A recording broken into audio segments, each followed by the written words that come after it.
Landas sa Boracay naman, naantala ng masamang panahon ang pagdalaw ng ilan sa sementeryo roon.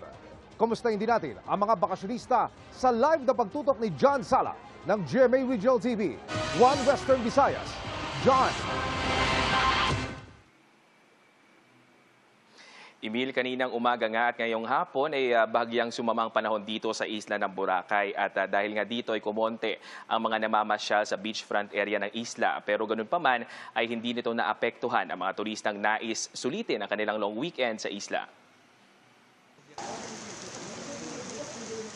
Umaga pa lang kanina ay naranasan na ang masamang panahon sa isla ng Boracay. Pero matapos ang ilang oras, nagpakita rin naman ang araw. Kaya balik sa beachfront ang mga turista para mag-enjoy sa iba't ibang beach activities. Maliban sa sikat na beachfront, dinadagsa din ngayon ng mga turista ang Diliwid Beach kung saan makikita ang rock formations na perfect sa mga photoshoot. Kaya ang pamilya ni Armando mula Davao City ay pinili na dito na mag-relax. Usually, doon lang po kasi kami sa Davao naglulong weekend. And for now, we look for something new. Kaya pumunta kami sa Boracay. Ang magkaibigang Louie at Louise naman mula pa sa Paris, France, na in love umano sa ganda ng Boracay. And it was cheaper to go to Boracay than going to Palawan and maybe easier because we're only staying 5 days. So to make the most of those 5 days, it was worth it to go to Boracay. And we've been walking along the beach and the sea is really beautiful in Turku. So I've never seen a sea like that. Pero kung maraming tao sa mga tourist spots sa isla, sa mga sementeryo naman, ay kakaunti lang ang mga dumalaw ngayong araw. Dahil sa pag-ulan, basa at madulas ang mga kalsada kaya pahirapan ang pagdalaw dahil kailangan pa ng ilan na umakyat sa ibang nitso.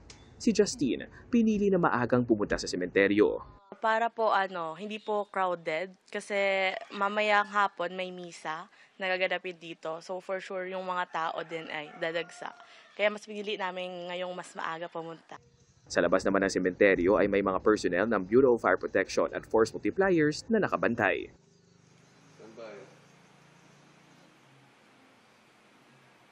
Emil, ngayon nga ay tumigil ng pag-ulan pero medyo maulap pa rin. Samantala ayon naman sa Malay LGU, may pinakamataas pa ring bilang ng mga turistang pumunta dito sa Boracay noong October 1 hanggang 31 ay mga domestic tourists o mga galing sa NCR Plus area. Sa mga foreign countries naman, nangunguna ang South Korea, China, Taiwan at USA.